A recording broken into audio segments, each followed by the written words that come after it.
The origins of psychological warfare were in Nazi Germany, and in the Nazi ideology, they had something that was called Weltanschauungskrieg, which means worldview warfare. The idea for them was imposing the Nazi worldview on the countries that they had occupied. The Americans picked up this idea, created an American version of it, and called that psychological warfare.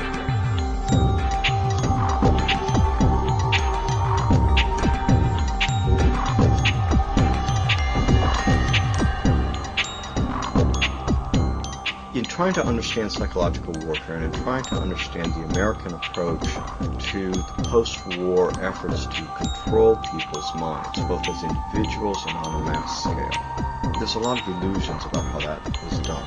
Were Nazis involved in that process? Yes, they were. Mind control was a psychological warfare weapon that Adolf Hitler regarded as the answer for taking over the entire planet.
Project, which was an experiment carried on at Montauk Point, New York, on the southeastern tip of Long Island, that's off of metropolitan New York, was essentially two projects. It was a mind control project where they did research on how to influence the mind of man using electromagnetics. It also evolved into a time travel project. They found out that they could actually bend time with the same equipment that they used to bend minds.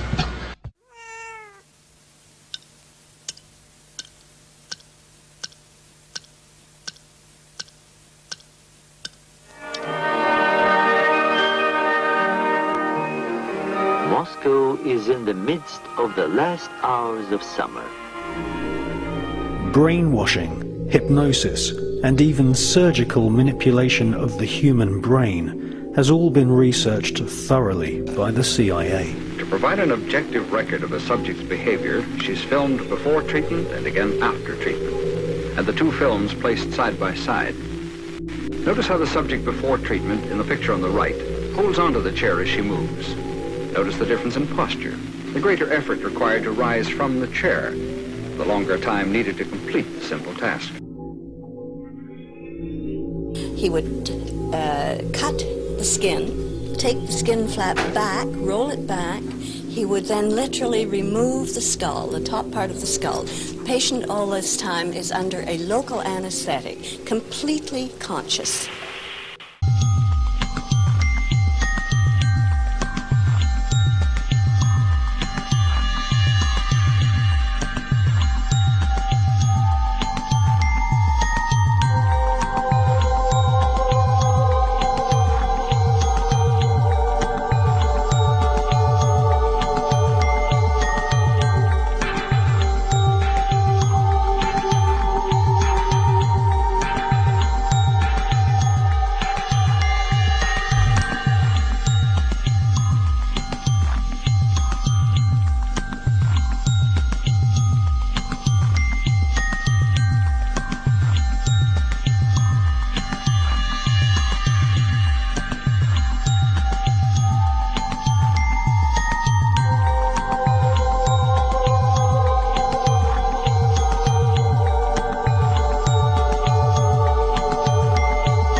name for the mind control research in this country was MK Ultra. MK Ultra was one program of a series of programs that came out of the CIA to experiment with different types of mind control, using drugs, using electroshock, using insulin shock, and other techniques.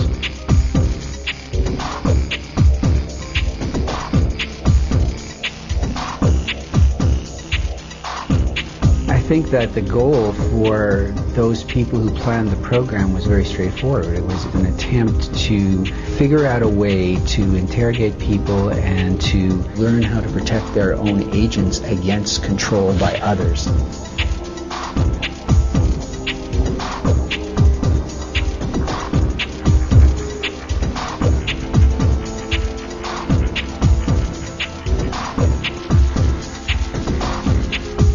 If you put someone in a position of being disabled by not feeding them or not allowing them to sleep or overwhelming them with sound, if you use massive shock treatment and you give people massive doses of drugs such as PCP or mescaline or amphetamines or LSD, and if you put them in periods of darkness where they can't predict from one minute to another what is going to happen next, so they're always dreading, there's no consistency to sort of what's going to happen, anybody can be put in a position of being open to brainwashing.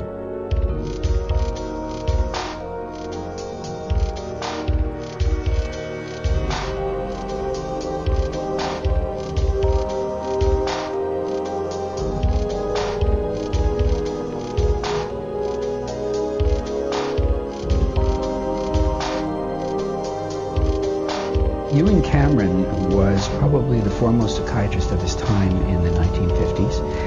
He was using high-tech sound techniques. He was using multiple kinds of loop recorders to force people to listen to recorded messages 24 hours a day for weeks on end to basically destroy people's thinking patterns.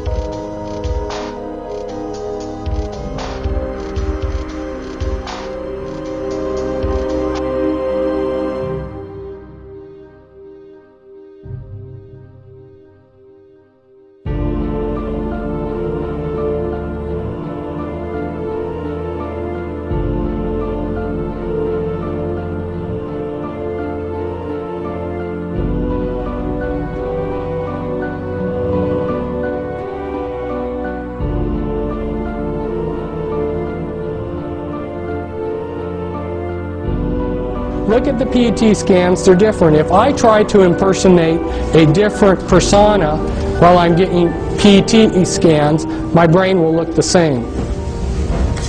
The programming is layered in, and this comes from another one of our books back there. Cisco did amazing drawings where she invited her different alters, her different personalities to work together on putting down on paper what they were seeing, because they had no talk programming. And the programming that is so sophisticated, there's so much to talk to you about. I mean, how they're using implants and on and on and on. And I'd love to tell you everything that I know, but as they go in and splinter a person's mind into thousands of disassociated pieces, they have to put those pieces together in some fashion that's going to be useful to them. So then they're structuring, and as they build the structures, they like to use structures like this. Like this is an infinity type structure, so that the person being programmed, they get a feeling like there's no beginning or no end to the programming. It gives them a hopeless feeling.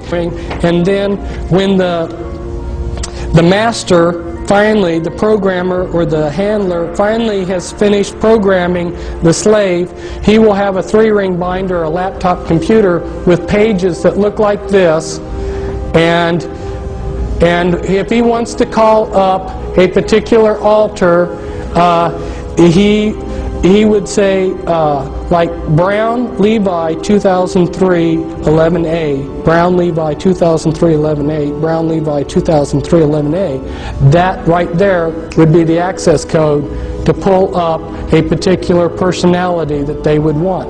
And a lot of these personalities will not live in reality. They live in a total science fiction world. They've been dehumanized. Here's how one of Cisco's alters perceived herself. And they use Walt Disney movies for the programming. As you can see, this is from a Walt Disney movie where a doorknob it takes on life. If you showed a Walt Disney movie like this, you're creating the images for them to use hypnotically as they go in and do the behavior modification and hypnosis on that altar. And so this could be used to create a doorknob alter within a person's mind. And as they go through the dehumanizing process, I have a heart. I'm not a human. And then they've been dehumanized to think that they're maybe a horse or a dog or a cat or whatever. Put in a master computer in the back of your neck, and these are just a few of the sites. These are the audio implants. There's about 6 different major categories of implants. You've got mimics implants, you've got auditory implants, holographic implants anyway, and when they program, they layer in the programming. They use a lot of, some of the base programs are your Alien scripts, your Alice in Wonderland, and Wizard of Oz. Those are very common base programming scripts. And also Star Wars and Star Trek.